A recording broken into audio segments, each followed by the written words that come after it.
আসামে ভোটার তালিকা সংক্রান্ত জরুরি আপডেট।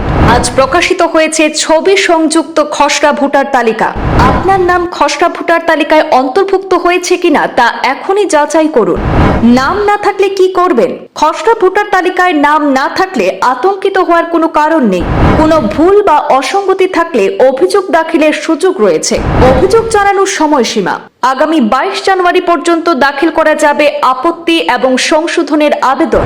অভিযোগ জানানোর উপায় 1950 নম্বরে ফোন করে ভোটার তালিকা সংক্রান্ত অসঙ্গতির অভিযোগ জানাতে পারবেন, অথবা আপনার এলাকার বিএলও অর্থাৎ বুথ লেভেল অফিসারের কাছেও জানাতে পারবেন সমস্যা।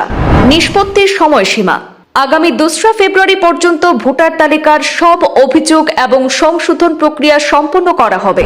চূড়ান্ত তালিকা প্রকাশ নতুন বছরের 10 ফেব্রুয়ারি প্রকাশ করা হবে চূড়ান্ত ভোটার তালিকা।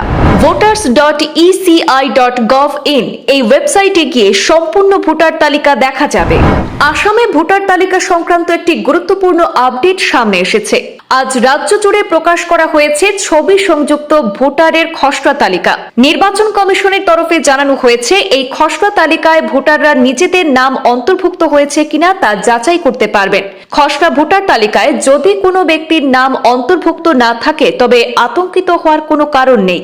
নির্বাচন কমিশন স্পষ্ট করেছে, এক্ষেত্রে অভিযোগ এবং সংশোধনের জন্য পর্যাপ্ত সুযোগ রাখা হয়েছে।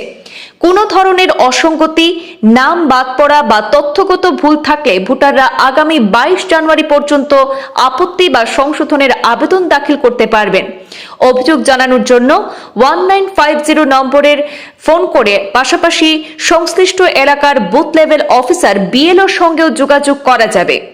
নির্বাচন কমিশনের পক্ষ থেকে জানানো হয়েছে, প্রাপ্ত সব অভিযোগ এবং সংশোধনের আবেদন নতুন বছরের 2 ফেব্রুয়ারির মধ্যে নিষ্পত্তি করা হবে। এরপরেই নতুন বছরের 10 ফেব্রুয়ারি রাজ্য প্রকাশ করা হবে চূড়ান্ত ভোটার তালিকা। ভোটার তালিকা সংক্রান্ত সমস্ত তথ্য এবং নিজেদের নাম যাচাই করার জন্য নির্বাচন কমিশনের official website voters.eci.gov.in A log in করার জন্য ভোটারদের অনুরোধ জানানো হয়েছে।